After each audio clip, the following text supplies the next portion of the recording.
Namaste, everyone. It's monsoon time in India, and hope you all are enjoying your cup of garam chai or hot coffee while listening in. And if you're wondering if the weather has got anything to do with us naming Aloo-Tikki Burger Moment as today's topic, then let me reveal that a little later. And let me first welcome you all to another round of conversation on this Nasscom GCC Conclave platform. As you're all aware, we recently concluded our 14th edition of the Nasscom GCC Conclave, and what an event it was. I'm sure some of you were present at the event and had a great time out there. The biggest ever in terms of participation. We had over 1,350 delegates from 300 companies, where we were joined by 75 plus thought leaders from across the globe for 20 plus sessions. At the conclave, we also had 13 roundtables, 6 learning workshops and masterclasses, with us hitting an all-time high in terms of appreciation level from all our participants. Now, let me share some business trivia. This is something that McDonald's did way back in 1994 when they spoke to Amit Jatia and agreed to make McDonald's localize. Apart from various other things that they did to make themselves at home, they launched their Aloo-Tikki Burger, India's famous street food, and the rest is history. In fact, one of the conversations that we had at our recently concluded GCC conclave was on local roots, global vision, navigating the cultural paradox of modern enterprises, wherein we actually explored the delicate balance between global vision, local nuances, and shaping organization cultures, and how enterprises navigate the global paradox to create seamless organizational synergy, transcending geographical boundaries and harmonizing unique identities across continents. And building on the same conversation today, we have a leader who has built a unique identity for her GCC in India. We have with us Oindrila Majumdar, Executive Vice President and CEO, TIAA Global Capabilities, that is Teachers, Insurance, and Annuity Association America. In this session, we will deep dive into the big picture of cultural transformation with a special focus on India. We'll talk about practical strategies for managing a multi-generational workforce, boosting employee engagement, and steering organization success with a strong cultural framework. And also dig deeper to understand the various factors that contribute towards building local roots with global vision and the role leadership plays in enabling and enhancing this experience. A warm welcome to you, Oindrila. A pleasure to have you on this platform. Thank you, Sandeep. Pleasure to be here. Brilliant. And before we get started, here is a quick introduction of Oindrila. She has nearly 3 decades of experience in financial services. She leads technology, operations, and shared services at TIAA. Previously, Oindrila has worked with DBOI, that's Deutsche Bank Operations International, Fidelity Investments, and Standard Chartered Bank. Oindrila has a strong focus on diversity and inclusion, driving transformation and innovation to enhance client and associate experiences. She is also an avid traveler and a history buff. So, Oindrila, if you could time travel and just witness one historical event firsthand, which would it be? I think the top one that comes to mind is 15th of August 1947, where India gained independence after, well, definitely the 200 years after the British Raj, but really after another 800 years of outside rule. So that was such a big moment. I wish I was there. Awesome. I actually thought that you would talk more about being at the Colosseum or in the Roman Empire, etc. But that's something which I would aspire to do. So we'll catch up over time travel and historical events later. Definitely. Great. So Oindrila, let's get started and let me fire off my first question. Keeping the Aloo-Tikki Burger moment in mind, in today's context of a dynamic workforce that we have, how do you define cultural transformation and why is it crucial for organizational success, especially in India? Over to you. Thank you for that question. I think from my perspective, cultural transformation today means embracing new ways of working. So much has changed in the last few years.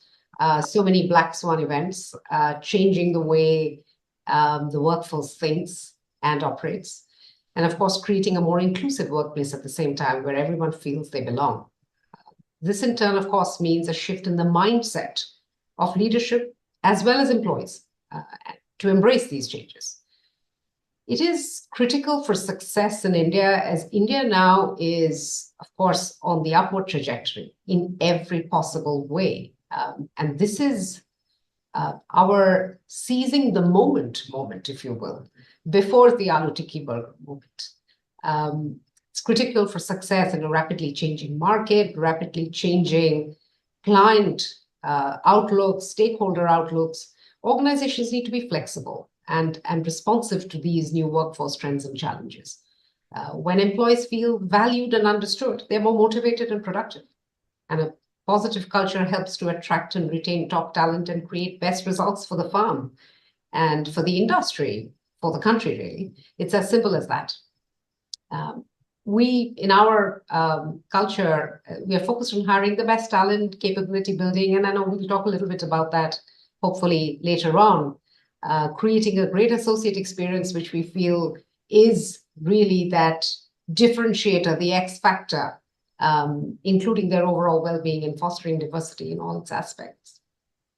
I just love what you said about seizing the moment, and also about the organizations need to be flexible in their approach and enhancing productivity and also motivation.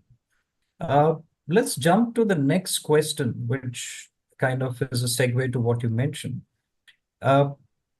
Today's workforce is basically a vibrant mix of different ages, age groups, experiences, and expectations.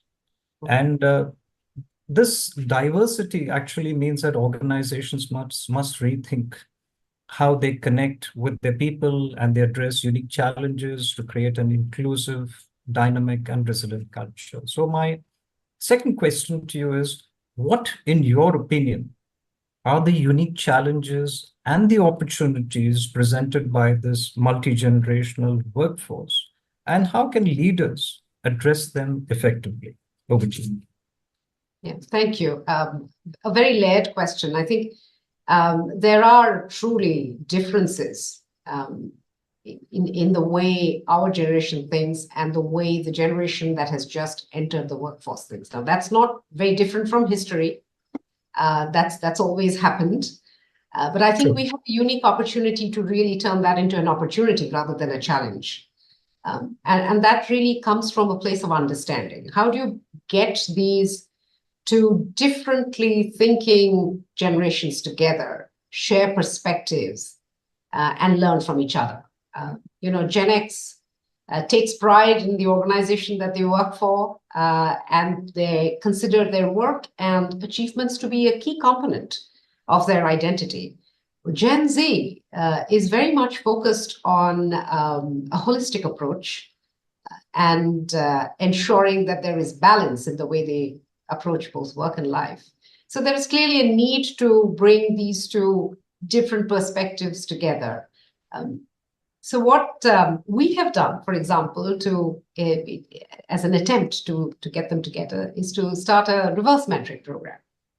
And we paired up our young mentors from Gen Z with our leadership team members from Gen X. And we ran, I think, a 6-month program where the leaders learned a lot about looking at the same topics and challenges in a different way. And great feedback so far, and some insightful moments. For example, I got the feedback that I think too much about doing the right thing and doing the fair thing. So I was told categorically, if you think it's right for the firm, if you think it's right for us, just do it. And there were many such insights, really. It's been so successful that we are launched into the second year. Many of the mentees the leadership team members and their one-downs who were participating came back saying, this is great. We'd like to just continue doing this. So I think we're very proud of the program. Amazing. And you mentioned about reverse mentoring, about you being reverse mentored. Would you like to share some stories about learning and who was actually mentoring you, and also how did you curb yourself in saying that, hey, I know it all? That is an interesting question. Well, I won't share probably the names of the persons who were mentoring me. There were two of them. You have to understand that in our industry, upwards of 80% are, Gen Zs, millennials and Gen Z, well, millennials, later millennials, let's say, and Gen Zs. And therefore, they were very young. They were in their first few years of their career, and obviously very worried about reverse mentoring the CEO. So I think we will start off in sort of calming those nerves and setting the expectation that within those four walls and within that conversation, you are equals. And then really go into that conversation slowly, telling them of, what is your day like, what you really work on, what are some of the challenges and topics you look at, and then invite them into that conversation. What would you do? How would you look at this? And as I said, one of the feedbacks that I got was, that don't overthink the fairness quotient. Just do it. So that was very interesting. And how long was this reverse mentoring in terms of the duration? It was about 6 months. I think it was a 6-month program. Oh, wow. And that's a lot of investment from both ends. Yes, it is. Yes, it is. But I think both the groups enjoyed it a great deal, as is manifest in the fact that we're doing it again this year. This was last year that I was talking about. But yeah, I think they have gotten so much out of it that they want to do it again. Excellent. And on a lighter note, I hope the appraisals didn't get affected. No. I think that's the whole purpose. Okay, so let's shift gears. And my next question to you, Oindrila, is what innovative strategies have you seen or implemented that enhance employee engagement and meet the expectations of the Indian modern workforce? Mm-hmm. No, thank you for that question, because I think especially in the GCC industry, we are a people's business. And our success is highly dependent on engagement of the workforce. So we do quite a few things like many of our peers, but I'd like to mention 3 things that I think are making a difference for us. Firstly, we have various listening strategies, whether through surveys, roundtables, associate connects that pervade all levels of the organization. We listen. But it doesn't just stop at listening. We create action plans on the feedback. And we go back on a regular basis to our associates saying, this is the progress being made. Secondly, we've created various learning opportunities. I think what we have realized is that one of the key levers for high engagement is the opportunity to learn, upskill, to keep, sort of expanding your portfolio and keep growing as a professional. So partnerships with academia, internal technical and leadership upskilling programs, exposure to various industry forums like yourselves, sponsorship of external education programs. And these are some of the things that we're doing to ensure that people learn all the time. So if you're working for TIAA, you can be rest assured you're learning and upskilling all the time. Last but not the least, we have a cross-functional culture champion network to ensure that this listening, feedback, action strategies are implemented at the ground level. An inclusive culture is fostered and people are celebrated. Really create a vibrant culture where everyone can bring their whole and best selves to work. They want to come to work. That's how I would sort of tee that off. Very impressive. In fact, I loved your opening bit where you talked about, you're in the people's business, and each part of your answer actually walked the talk on being in the people's business, right from listening to the whole engagement, action plan, feedback, to even getting into the whole learning opportunities as such. Brilliant. Now, I go into the fourth part of my question, which is on leadership. And you as a leader especially will be able to comment on this, is what role does leadership play in fostering a culture of inclusion and resilience? And how can this be maintained in Indian organizations amid ongoing changes? Sure, I think it's a very important question. Because at the end of the day, leadership sets the tone, which then sort of cascades through the organization. It's important for leaders to create constructs that allow associates, their employees, to access all levels of the organization, speak up and express themselves. Towards this, for example, we've created an India Leadership Network at TIAA, which I chair, and which is attended by the top 2 layers of leaders in the organization to discuss key developments in the global organization, strategy updates, ways to share best practices, and collaborate with one another on key initiatives. And like this, my leadership team and their one-downs also create such forums with their organizations to ensure that key messages are cascaded both ways, cascaded up or cascaded down. That, I think, is key to maintaining transparency and communication, especially in an industry where, typically speaking, you are thousands of miles away from the headquarters and where practically all your clients are, where all the actions. It's important to keep talking. And like this, we've also created forums that enable interaction with those leaders from far away when they're visiting or when executive committee members are visiting. The other thing that we do is not just in the direct reporting lines, we also create speaking opportunities with leaders who are not in the reporting line. So neutral in that sense. So people feel that there are many ways and many avenues of expressing themselves. And the other thing that we've done to create an overall supportive environment, if you will, is to create our business resource groups, which are really employee groups that create supporting environments for gender, ability, orientation, and generational diversity aspects, and to name some. That's how we're trying to ensure that people feel supported, people feel heard, and people feel valued. Fantastic initiatives that you're putting out at TIAA. And that takes me into my last question. And before we sign off, I couldn't resist the Aloo-Tikki Burger Moment.